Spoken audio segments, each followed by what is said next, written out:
and stuff. I don't know about you guys.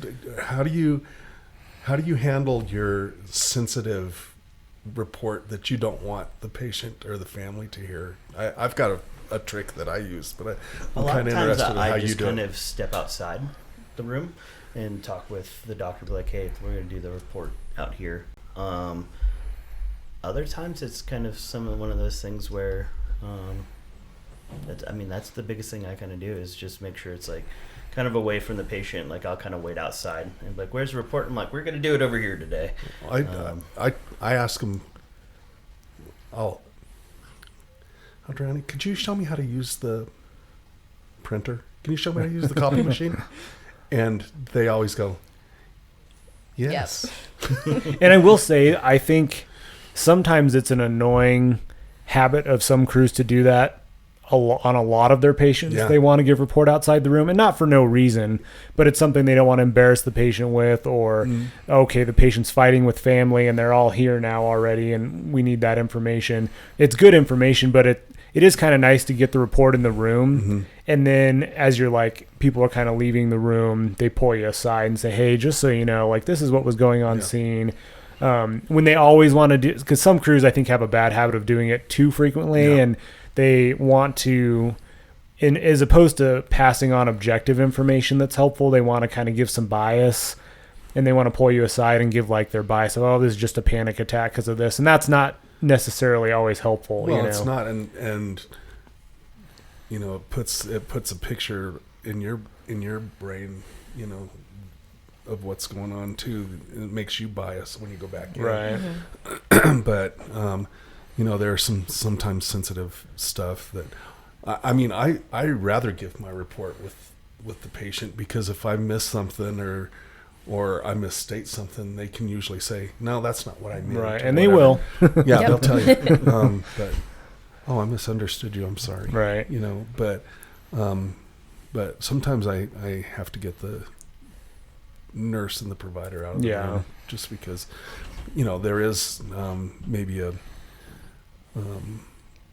abusive partner or whatever it's in the room, right? That I want to make sure that that gets said, right, and away from that particular person, right? Yeah, I mean, 100%. there's those small things like you said that I like to kind of wait till afterwards, like, hey, just to let you know, family's coming and they haven't been too cooperative. Yeah, not something I want to say to the patient, not something really important, but like as you're walking on out, you might see me sitting at the door, just like, hey, just to let you know, this is what's going on. Yeah.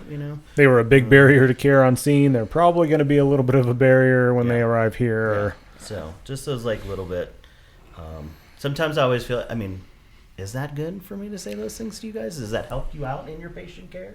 It does when we know someone's storming down the hall and they're coming your way and you're like, whoa, who are you here for? Yeah. Because some people do come in that way, and it's just nice to be prepared for that. Or if we know that, there was a confrontation in the house, if we can have security on standby so it doesn't escalate. Not standing outside the room ready to fight people, but just, hey, if we call for help, we really mean we need help here. Because I don't want to, I already know, like, you guys' time is precious, so I don't want to take up too much of it. But sometimes I'm like, did I just tell them too much? Did I overshare on this whole entire situation? I think it's a good standard to kind of give that overview while we're all in the room, the nurses at the computer so they can be putting things in, and then kind of like after things have wound down for a couple seconds, you kind of pull aside the nurse or the provider or both at the same time and say, hey, they may or may not actually want their spouse to come back once they arrive. Things like that I think are very helpful for us to know. Well, I definitely had one case where a guy was with his girlfriend, but then called his wife, and girlfriend was riding in the ambulance. So then I had to be like, just to let you know, wife is showing up. That's girlfriend inside there. Yeah, that is very helpful for us to know, so we're not taken off guard. Yeah, because there's probably going to be a confrontation when they come back if we just willy-nilly let everyone back. Don't just let wife come on back here. Right. Yeah. Selling all them secrets today, huh? Yeah. Are you working in the super track? Some only part-time. I pick up wherever I can. I can pick up nursing shifts, paramedic and EMT shifts. And most of the time I'm either working in super track or I'm floating. Have they actually really kind of pinned down what your like what you're capable of doing yet, or is Yeah. it still? I can basically do my entire scope minus like intubations. So It's not bad. I know there's just been so many. It was definitely this thing that popped up during COVID, like we can use paramedics, and then it's kind of just blown up into this thing, and I don't feel like it's quite 100% kind of like found out where it, I guess its niche is, or where, you know, where it kind of fits in with everything. a lot of the medics like at the facility I work with really trailblazed getting us what we can do now. Yeah. And I really love it up there. Yeah. So I think you have to find satisfaction as a paramedic in the ER in maybe different ways than you do in the field. It's you're using less of your clinical abilities and thinking of differentials, and you're more task oriented, which isn't a bad thing. You just have to find satisfaction, I think, in different ways. In some ways, you get a lot more time with the patients, kind of like the nurses do, which is really nice. You're doing multiple reassessments and things like that. You're giving more meds. But it does free up your mind a little bit, maybe to actually connect more with the patients when you're not just thinking about differentials and what are we doing to treat them, and do they need to go to the ER by ambulance? Can they go in their own car? Do they need to go at all? I think you just have to find joy in the job in a little bit different way in the ER, because some people are really successful at it, but we've seen people that really don't like it. So it's kind of an interesting role, but I see a lot of the paramedics are very successful with it if they find kind of satisfaction in moving the department and kind of in maybe different ways than how you feel happy about your job coming from the field, maybe. And I agree. I still view it as like I still get to treat patients. I still get to, like, just because I may not be the one that's fully in charge like I'm in the field, it's still my patient. I'm still being able to give them all the care and give them the time they need, talk to them, do all the things. And honestly, I'm not limited by the field. I have a lot more resources if I need help, or if I have no idea what's going on. It's still rewarding in that way. That it's like I'm still getting to do patient care. I may not just be like the one on charge on scene anymore, but I still get to enjoy the aspect of the patient care side of it a lot. Yeah. One of the cool parts about it is that it would be for me if I worked in there is the being able to being able to see the treatment after the patient gets dropped off. Yeah. And the lab results, the X-ray studies, CAT scan, those kind of things that, when we drop the patient off in the field, that's, unless we call and get a follow-up, that's about all we get, although ESO now you can kind of see what happens at the end. But well, and the follow-up is totally on you in EMS to really, if you get back to that hospital, you have to be very intentional about following up. I love it when the crews want to follow up on their patients, because, every now and then, a patient comes in and we all think this is an anxiety attack and it's a PE or, pulmonary embolism or something like that. And that stuff's really nice to know, because next time that might be a little bit higher on your radar. Once I diagnose a PE, I'm assuming everybody that comes in now has a PE for at least the next couple of shifts, because I'm like, oh gosh, it's stuff you don't want to miss. But that follow-up's super important, I think. I think the hard part, though, is that, as you said, that if part, though. If I make it there, and then if I remember, and then if it's the same day. Yeah. Because especially like on your shift. What's that? Especially with like your shift, it's like you might run someone. It's like, oh, it's 48, and then they're like, "What day was that?" And I'm like, "What was that person?" And I'm like, "Listen, all I can tell you is this is what they had going on. I can't remember their name. I can't remember anything about them. I just remember I brought him to you. It was 2.5 days ago." Yeah. What's really cool is when one of the providers goes, "Hey, you remember that guy you brought to us 2-3 days ago? Remember that patient? Yeah, this is what it was." Yeah. You know who's really good with that? She's a new doc, Rachel. She's I've had her come to me a couple times. "Hey, remember that guy that we thought was X? Well, it turns out that it was Y, and this is Y." And that was really cool. Yeah. And she's really good with that. I really appreciate that when she does that. And, the other docs and providers that do that. Yeah, and occasionally it's like a really high acuity patient and nothing's wrong with them. And we're all expecting this huge injury or something. And, hey, we actually got to send that one home despite we all thought, surely they're getting admitted for something. Yeah. Hey, they actually turned around and we were able to send them home. Well, we see that on ESO, and did you have ESO? Did we have that when you were there? No, that was after I left. So one of the cool things about ESO is that you can go back into the ESO suite and look at your calls that you had in transports, and it'll tell you a lot of times on the bottom it'll say discharge to home, or it'll give the diagnosis and that they didn't discharge to home, or they discharged to dignity or whatever. Yeah, it's kind of cool now that we do get a little instant feedback once we transport. And we'll get those sometimes within the hour. But you're right. You're like, man, this is really a sick patient. I think this is a really sick patient. You look at the ESO and go, they went home. Discharged to home? Right. Come on. There's no way. Wow. They really fooled me. Right. Yeah, it's crazy. How do we handle interpersonal conflict on scenes, especially when you're responding with other organizations? There's multiple paramedics on scene, which is always a difficulty, right? When you have different thoughts about how to treat a patient. How do you guys handle that stuff on scenes? I point fingers. Stop it. No, I don't. I get along with most of the people on scene. I've joked about this, and before, I let the other, people think that it's their idea, which sometimes that's the case, but I try to be as friendly as I possibly can. I try to use their names. I try to learn their names and use their names. That's a good one. I think that when you do that, there's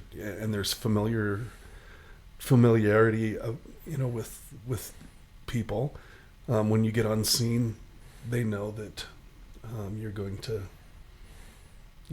call them by their name or treat them well. And I think when you build a rapport that way, when there is a conflict, it's not as big a conflict as it might have been. And I think that when you have that kind of relationship, I've got lots of friends on the fire department, lots of friends. And when I've had conflicts or had differences of opinion, that's all it's been, is a difference of opinion. It didn't escalate into something that needed to be handled outside of just between us. Because usually it's not an egregious, like, this is how we treat the patient, and somebody's not debating something that's completely off the standard of care, right? It's usually something minor that really doesn't probably have any big ramifications for the patient. I had one the other day and it was a newer guy on one of the fire departments that, it was chest discomfort and he wanted to give aspirin, and so he got it all out, and I said, wait a minute. I said, does this patient have any allergies? And instead of getting huffy puffy with me, he went, oh yeah, that's probably a good idea to ask him before I give this to him. And I think it's all in the tone that you use. It's really easy to let your ego get out of hand and make the other person look bad. And that's really bad to do in front of the patient's family, other care providers, and such. And I think if you treat people the way you want it to be treated, it goes a long way. I think it really goes a long way. Yeah, the egos are hard because I think our field, in the ER, in the field, we attract people with bigger egos, people that are, want to get things done themselves, do things themselves. And we just deal with a lot of egos. I remember one call I ran, it was we were responding to an urgent care for a kid that was short of breath. And, so we're all a little bit more amped. It's a kid, they're in some respiratory distress. And I listened to the fire department give me a report. And then I went in to examine the patient, listen to their lung sounds, and they really got offended that I re-examined the patient. And so, I think I even had to have a sit down about this because I went in and examined the patient and I thought I had done everything right. Like I listened to them give report. I'm like, okay, yeah, totally get it.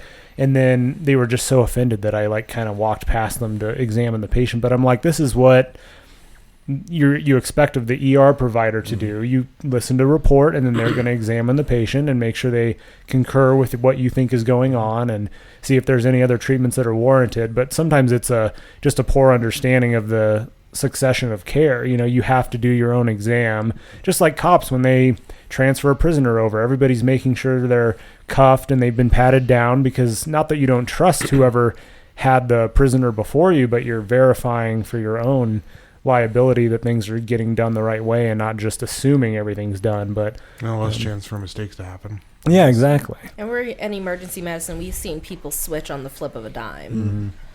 Like 1 second, they're just slight wheezing, and the next second they're diminished in all lung fills and tripoding. So, yeah, serial exams are not that big of a deal and shouldn't affect people's egos. But I think you make a good point, though. It's all in how you do it. And maybe I didn't have the best attitude, and they were like, "Oh, he's just pushing his way in here and doesn't trust us at all." Like, we listened to lung sounds already. He doesn't. It could have been my affect too, but I do see that still sometimes. When it comes to lung sounds, my trick was always like, "Can I just get a quick baseline?" Yeah, that's a good one. Yeah.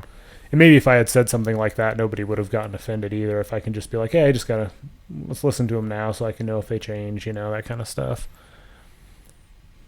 Yeah, I don't know.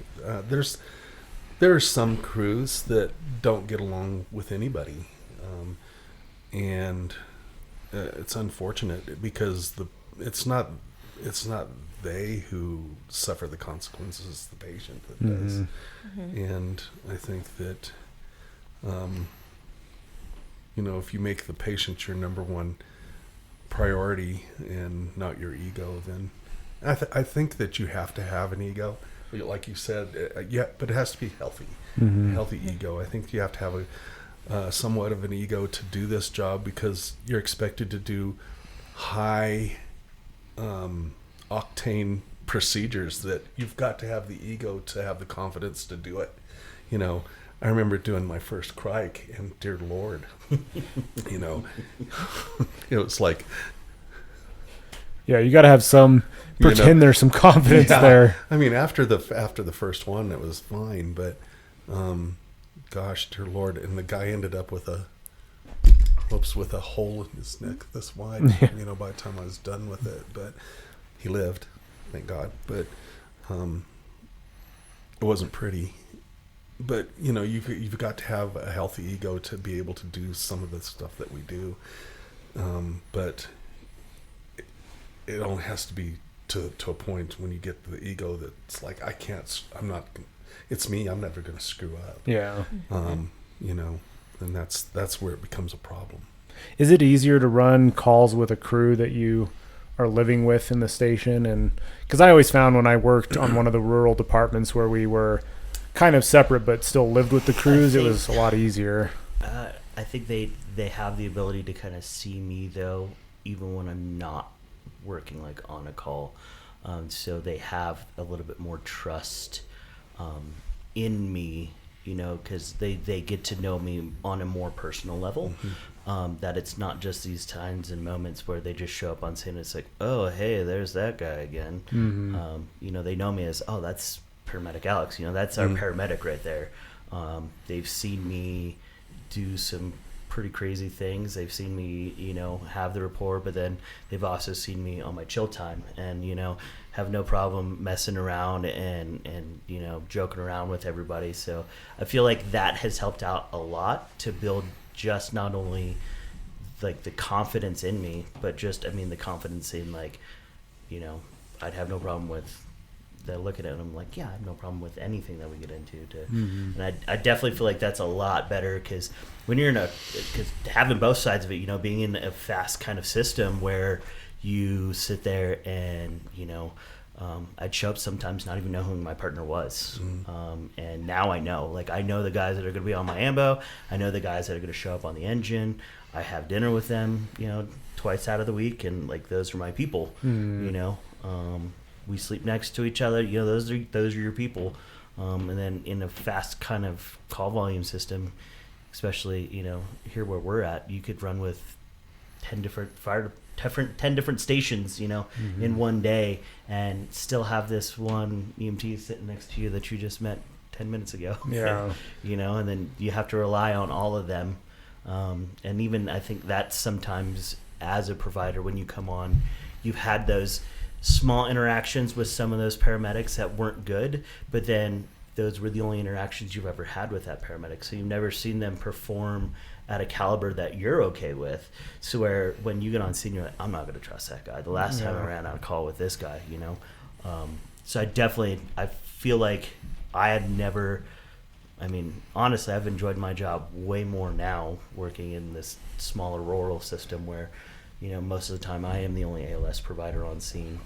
And it doesn't, and a lot of times if it's not ALS, I let my EMTs, I'm like, this is your guys', like, go have fun, you know, like learn something. If you have a question, ask me, you know, but I tend to keep hands off unless it is something a little bit more ALS, because, you know, you got to learn somehow and just kind of do it. But it's definitely, I've enjoyed it so much more now. We talk about familiarization.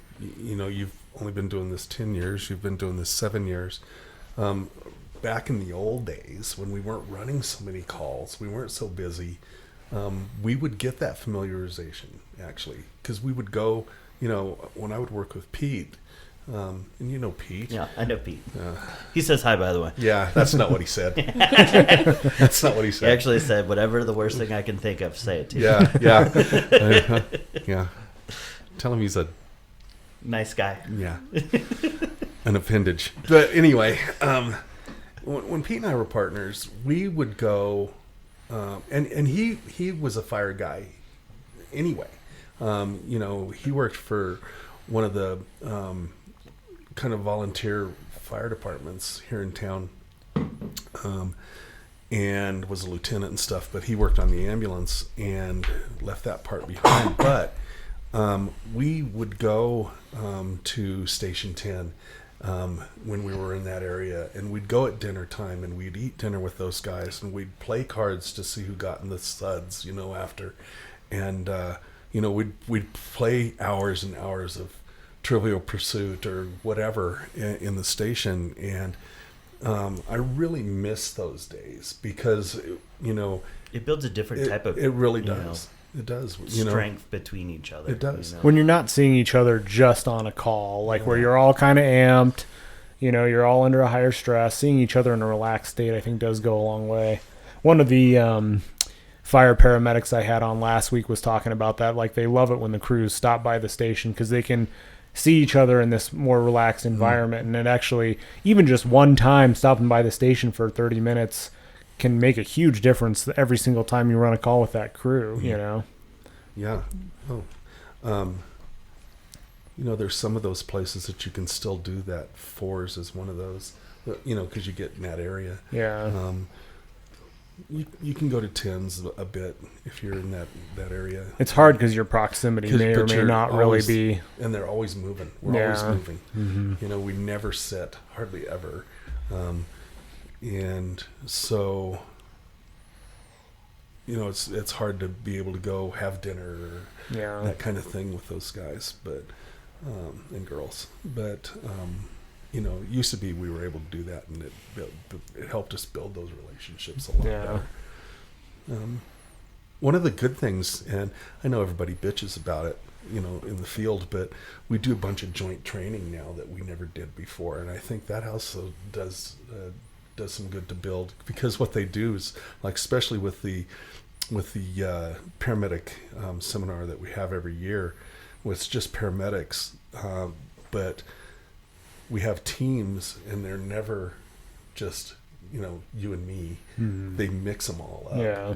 And so you have a fire medic, and you have a couple fire medics and a couple ambulance medics on a team that aren't necessarily working together all the time, and you get to work out some problems and stuff doing that kind of thing. So yeah, I mean, I remember working busy system wise, and man, I had ran with Engine 9, which is still like almost in the middle of the city, just in months and months and months, and not being able to.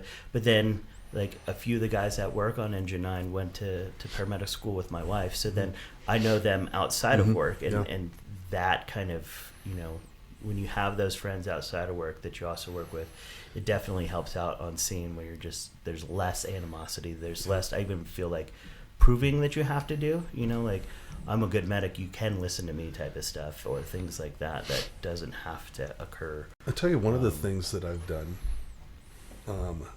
that I like to give kudos where kudos are,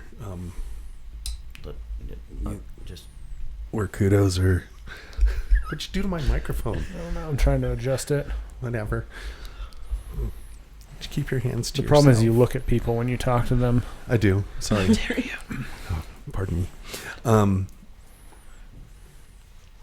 I'll call 73 oh yes, or 74 because I've got their numbers. Yeah.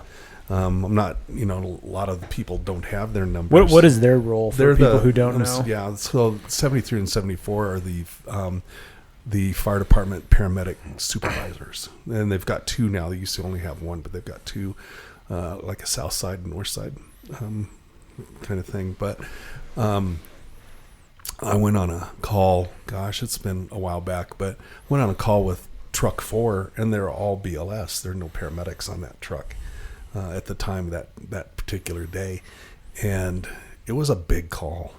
And before I got there, they knew what was going on. I mean, they were skilled. I mean, and it wasn't something that just jumped out and bit you. It was something that you had to assess the patient, understand what you were seeing on the assessment, and it was kind of something that you don't see all the time. And they got it. And Truckies, you got to remember, truckies got it. They did. Is that an offensive term, I wonder, to truckies? Truckies, No. that's what they are. They're truckies. They're truckies. Yeah. Yeah. It's okay. That's how they refer to themselves. Sure. Yeah. You can always tell them because they got no skin on the top of their hands because they drag them.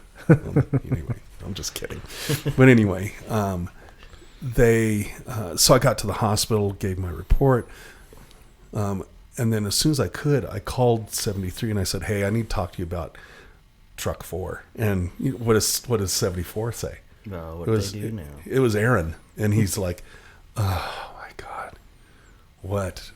And I said, "They kicked ass on this call." I said, "You've got to tell them." I said, they really, really went above and beyond on this call. And I said, I just wanted to let you know that. Well, I think the positive feedback's really good too, because we get so much negative, and typically sometimes it can only be negative. You only hear from some of these supervisors, you know, be it private ambulance supervisor or fire supervisor, when something went awry and they want to complain or you want to complain. I think the positive feedback is great. You got to edify. Yeah. You really do. And if you do that and you're good at that, boy, that really builds the relationship. When you can say, "Hey, paramedic so-and-so really, did a great job on this, and this is why." The next time you run with them, they hear about it. Yeah. And the next time you run with them, boy, they just want to help you. And it's like that with everybody. I try to let the charge nurse know, "Hey, we had this was, this nurse did this, or this tech did this, and it was really great." I try to do that in the ER too. It's something I probably need to do more of, is the positive feedback. Like, thank you for reassessing that patient as much as you did, because you caught them when they started to deteriorate, and we were able to be on top of it, because the providers aren't in the rooms as much as the nurses are. So we do rely on them heavily to know when a patient's status is changing, and to make us aware of it, have a confidence to make us aware of it too. It's a fine balance, though. You don't want to do it too much. Sure. Because then it doesn't mean anything. Right. You have to really pick them. And, yeah. I had a really horrible incident where it's just me, 2 firefighters, and a tech in a room. And that was my crew. And we had to, get tourniquets on and try to get airway established. And, the firefighters, they were like, "What do you need me to do?" And that was just really helpful, because they're like, "This isn't our location. Clearly you need help. There's no one else around," because this is an intense environment that's going on right now. How can we help? And that was just so appreciated, because they could have just said, well, they're in the hospital now, I'm out. Yeah. You know. Your problem. Yeah. Later. You know what, though? I feel like that's kind of something in our system that really I've seen just across the board, not just, at almost every facility, where as providers on the streets, we can see when, like, the hospital's struggling. Yeah. And we're like, what do you need? Yeah. Like, how can I help you out? Yeah, like, I have a few extra minutes here. I can do something. Yeah. I can always tell when there's sometimes like a newer nurse in the system, and I'm like, what you need? And they're like, you're good. You dropped off your patient. And I'm like, you're new here. What do you need? Like, I'll go and, the charge will be like, you can go down to that room, but I don't think it's clean. And I'm already putting on my gloves to go clean it. Yeah, that's right. Because I don't, we're here to move patients, but so are you guys. And helping clean a room, I bet that goes a long way for the nurses. I mean, yeah. I know it, when we help clean rooms, The looks that that goes they a always long give way. me, too. They come on in. They've set a halo on your head for it. Doing? You know what else I do?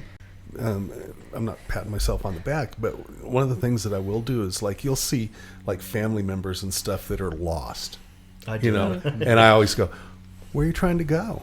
Because, if the nurse has to do that, it takes them away from the patient. Yeah. If the tech has to do it, it takes them away from the patient. And so, I'm just standing there, I'm trying to get out. I'm sorry, you can't. This is like the Hotel California. You can't get out once you're here. Here, let me show you the way out. So I'll take them to exit or whatever. I'll take them to care unit. We're going to care unit 4. Okay, well, let me show you how to get in there. And then, I'll call them and get the door open and stuff for them. But you have to. One of my big things, I talk about customer service to our new people, and one of the things that I tell them is that you have to go above and beyond what's expected of you a lot. And you have to actively look for those things to do. To find that opportunity to actually take a step I and just do it. don't. When you say, like, walking, I don't feel like that takes much. It out doesn't. of my time. It doesn't. And it changes It's that so easy. other person's Yeah. like idea of, like, oh my gosh, like, this person, because you don't even know why they're there. It could be the worst day of their life, and now they're in a place that they just want to leave because grandpa's dying, and they're, like, lost. And all you had to do is, like, where are you looking for? And the nurses appreciate you, and and the charge nurse appreciate Yeah. you because you didn't have to take Security any of their appreciate They do, they everybody. do. That, Because- that we don't have to deal with this kind of, and I know exactly the way out. So why can I not just sit there? I think that's a great point, because it's especially the people. I mean, we deal with people lost in the ER 1,000 times a day because it's confusing, and they are dealing with likely their worst day of their life, and this is just our job. So, like, if you can just give them a little help. Just because it's not in your job description. There's so many things we do that are not in our job description that can help the patients and their family, and it only takes a couple seconds to help them, But those, for me, sometimes those are the things that make me love the job more. Just those little bit of extra, helping that person get on their bad day find the exit, because I know sometimes when my brain's going a mile a minute, I don't know what's up and what's down, and so helping that one little thing just makes you go, I may not have done anything except transferred old people to the hospital all day, but help somebody find the exit to the hospital. And it gives you a good feeling. Yeah. Oh yeah. I hit a CT tech the other day, was grabbing a patient for CAT scan, and I was still talking with the patient, and they overheard the patient ask for some blankets, and I turned around and here they are bringing blankets in already. It's not their job description to bring blankets, but they heard a need and they, did something extra, and I think the patient really benefits from that. Everybody benefits from it. It's not just the patient; it's everybody. Yeah, it's like throwing that pebble into a pond. It spreads. Yeah. And so I know an inpatient physician, if she's getting her intake on patients and they have to go to the bathroom and they're a fall risk, she'll walk them to the bathroom, stay in the bathroom, and continue doing her intake while they're in the bathroom. And, like, the way everyone loves it, because they're like, just you taking them to the bathroom when I'm in the middle of passing medications might not seem like a huge thing, but you took the time to do that, and most people are like, that's not a doctor thing to do. So it really has a positive effect. Yeah. So the next time she's like, oh, will you review the med list? Absolutely. No problem. Yeah. I got you. that's awesome. And those little things are, they're helpful to remind us why we got in this field to begin with, is to help people and go above and beyond. And it's hard, I think, sometimes to reorient yourself and remember those things, but you have to keep your eyes open to them too. If you're focused only on yourself, all the things you got to do, you're not going to see that family member that's wandering through the ER completely lost. You're just focused completely on yourself, the things you got to do. It requires you to look outside yourself, I think, to see those needs. And like you said, it's rewarding for everybody. You go home feeling a little bit happier about your job than just doing the tasks that you're supposed to do.